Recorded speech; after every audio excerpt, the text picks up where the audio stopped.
Wysteria, energy, twister.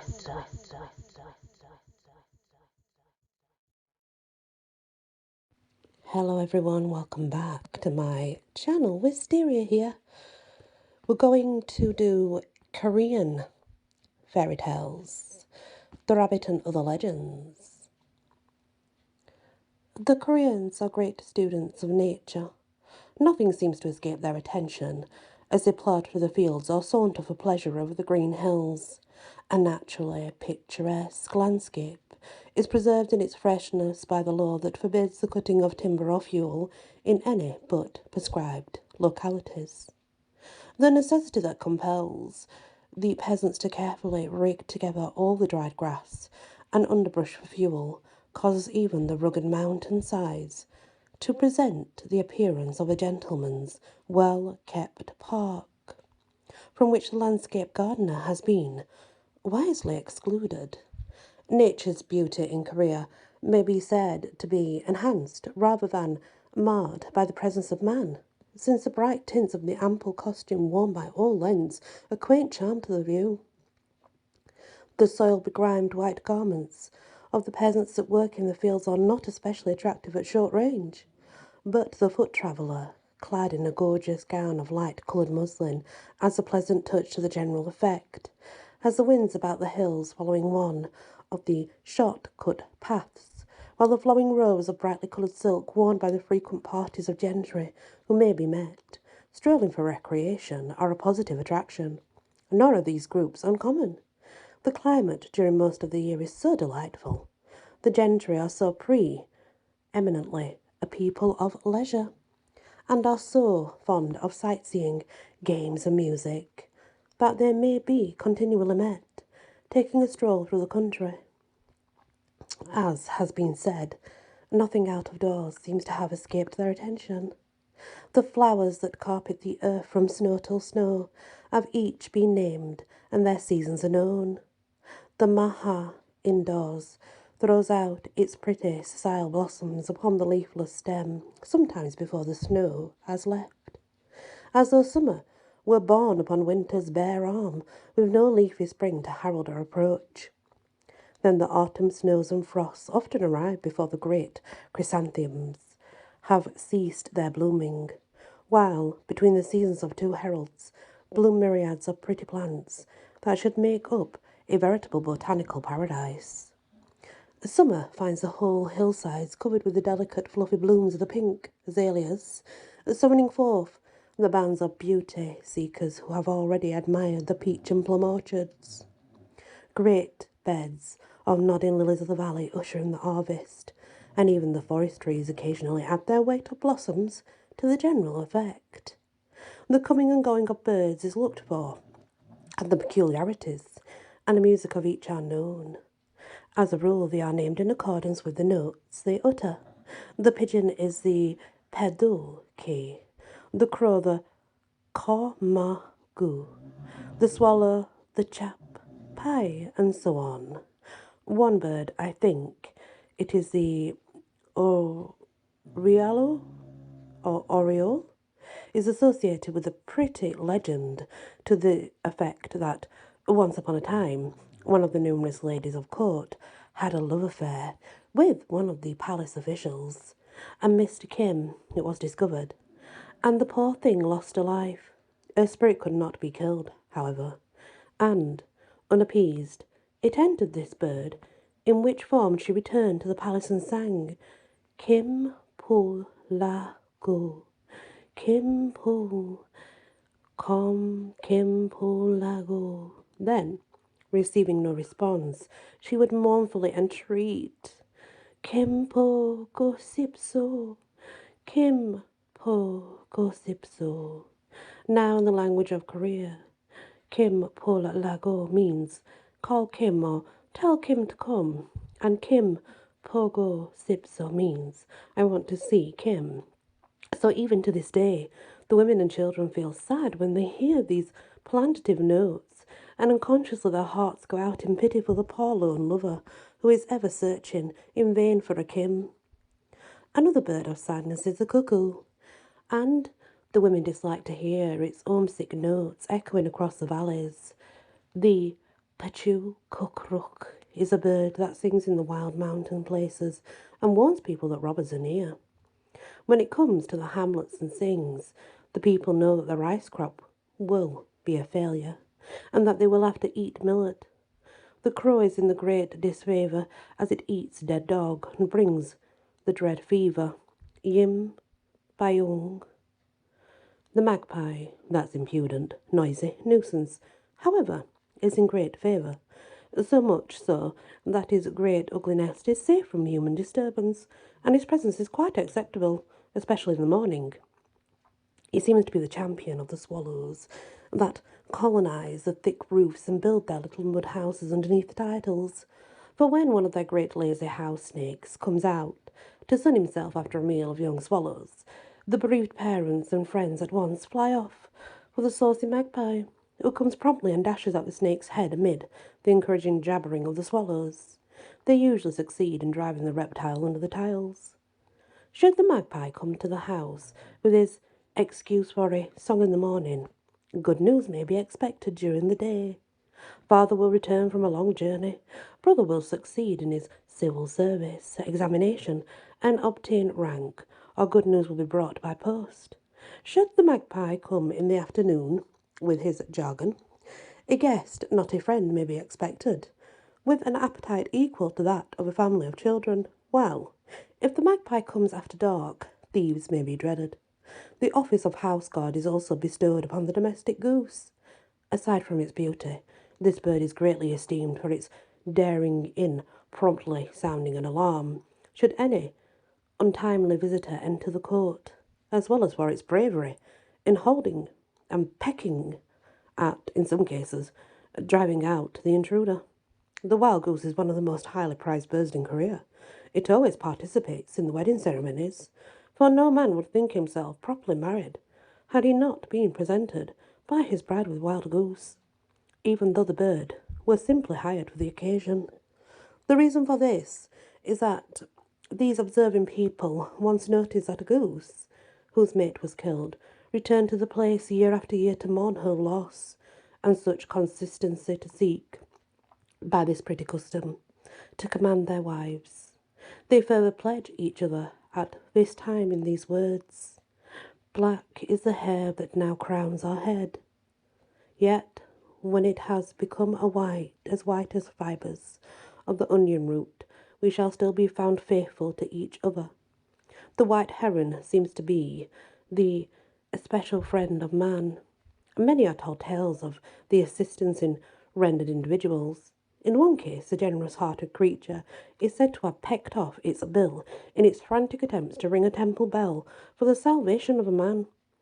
One of the early stories relates to how a hunter, having shot an arrow through the head of a snake that was about to devour some newly hatched herons, was in turn saved by the mother bird, who pecked to death a snake that had gotten into the man's stomach while he was drinking at a spring.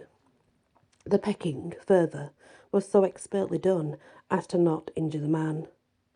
The swallows are everywhere welcome, while their thievish sparrows are killed as often as possible.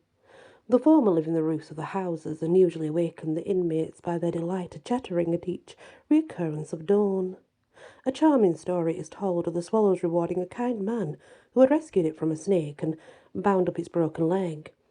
The anecdote is too long to be related in this connection further than to say that the bird gave man a seed which, being planted, brought him a vast fortune, while a seed given to his wicked brother who was cruel to the swallows worked his ruin. The bird held in the highest favour, however, is the stork. It is engraved in jade and gold and embroidered in silk as the insignia of rank for the nobility. It is the bird that soars above the battle and calls down success upon Korean arms. In its majestic flight it is supposed to mount to heaven, hence its wisdom, for it is reputed to be a very wise bird. A man once said to have ridden to heaven on the back of a huge stork, and judging from the great strength of the pair the writer once had as pets, the people are warranted in believing that, in the marvellous days of the ancients, These birds were used for purposes of transportation. The animals too have their stories, and in Korea, as in some other parts of the world, the rabbit seems to come off best, as a rule. One very good story is told concerning a scrape the rabbit got himself into because of his curiosity, but out of which he extricated himself as an expense of the whole fraternity of water animals.